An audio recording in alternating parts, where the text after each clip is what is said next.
আমরা এই অন্তর্বর্তীকালীন সরকারকে এই জায়গা থেকে স্পষ্ট করে কিছু কথা বলি। আমি জুলাই শহীদ স্মৃতি ফাউন্ডেশনে যখন কাজ করছিলাম, বাংলাদেশের 8টা বিভাগে 9টা প্রোগ্রামে আপনাদের কাছে যাওয়ার চেষ্টা করেছিলাম।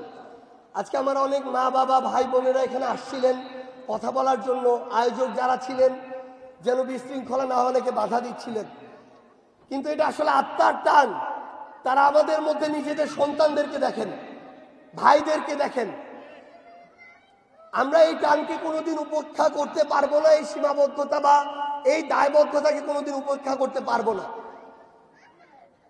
কিন্তু এই বাংলাদেশে বিগত 10 মাসে 11 মাসে এই বাংলাদেশটাকে আমরা নতুনভাবে দেখেছি, আপনারাও দেখেছেন। আমরা 64 জেলায় গিয়েছি, আমরা 8টা বিভাগে গিয়েছি। শহীদ পরিবাররা এখানেও এসে আমাকে বলেছে যে তারা একটা হত্যা মামলা করেছে, তার সন্তান মারা গিয়েছে। তারা যাদেরকে আসামি করেছে তারা আওয়ামী লীগ, ছাত্রলীগ, যুবলীগের সন্ত্রাসী ক্যাডার।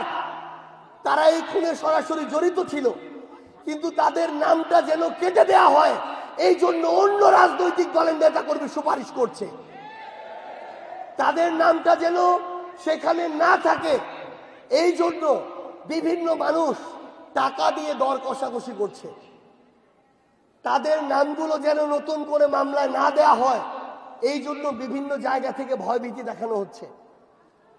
তো এটা হচ্ছে বাংলাদেশের নতুন এক অপ্রত্যাশিত বাস্তবতা, যে একজন শহীদ বাবা আমাকে এসে বলছে এই কথাটা বলার আমার সাহস হচ্ছে না, কিন্তু আপনি এই কথাটা বলবেন যে আমরা এখন কিছুটা ভয় পাচ্ছি যে আমরা তো শহীদ পরিবার, আন্দোলন হয়তো লক্ষ লক্ষ সন্তানের রাজপথে নেমে পড়েছিল, তাদেরকে হয়তো এখন সবাই চিনবে না, কিন্তু আওয়ামী লীগ, যুবলীগ, ছাত্রলীগের সন্ত্রাসী ক্যাডাররা আমাদেরকে চিনবে, কারণ আমরা শহীদ পরিবার।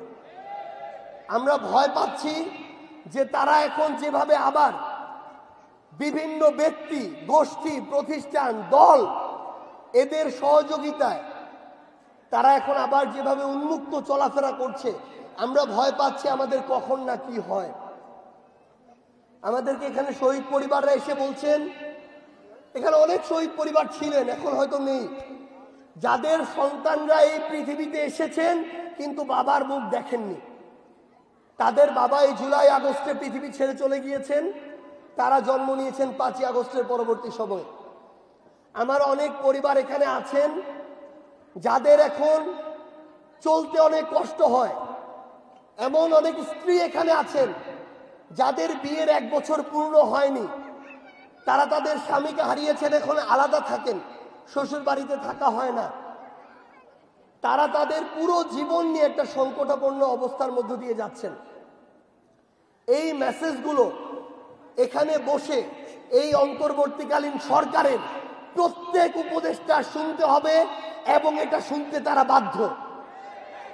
এই কথাগুলো বাংলাদেশের এই অন্তর্বর্তীকালীন সরকারের এই বর্তমান প্রধান উপদেষ্টা থেকে শুরু করে যারা আছেন তাদের প্রত্যেককে এখানে শুনতে হবে এবং তারা এটা শুনতে বাধ্য। আমাদের অনেক দায় আছে, দায়বদ্ধতা আছে, কিন্তু আমাদের ভিতরে একটা কোঅর্ডিনেশনের গ্যাপ তৈরি হয়েছে, আমাদের এটা এখন পূরণ করতে হবে। আমি আপনাদেরকে একটা অনুরোধ করি, দয়া করে আমার এই শহীদ পরিবার যেন কোনো দলের না হয়ে যায়। যেদিন আপনারা কোনো দলের হয়ে যাবেন সেদিন আপনারা আর আপনাদের অধিকারের জন্য কথা বলতে পারবেন না। আপনাদের মুখে বিভিন্ন ধরনের সেলাই লেগে যাবে, কারণ তখন নিঃস্বার্থভাবে আপনার এই বিচার, এই মৌলিক সংস্কার, আপনার এই পুনর্বাসন, আপনার এই নিরাপত্তা, এগুলোর পাশাপাশি দলীয় স্বার্থ দাঁড়িয়ে যাবে। আজকে জুলাই সনদ হতে কত ধরনের কত কথা। আমরা একবার দাঁড়াতে চেয়েছিলাম ডিসেম্বরের মধ্যে, হয়নি। এর পরের বার যখন আওয়ামী লীগ নিষিদ্ধের আন্দোলন হলো, আপনারা রাজপথে নামলেন, 30 কার্যদিবস সময় নিয়েছিল এই সরকার, হয়নি। সর্বশেষ এই অন্তর্বর্তীকালীন সরকার বলছে তারা জুলাই মাসের মধ্যে জুলাই সনদ দিবে। আমরা স্পষ্ট করে মনে করিয়ে দিতে চাই, আজকে 26 জুলাই। জুলাই মাসের 4 দিন বাকি আছে।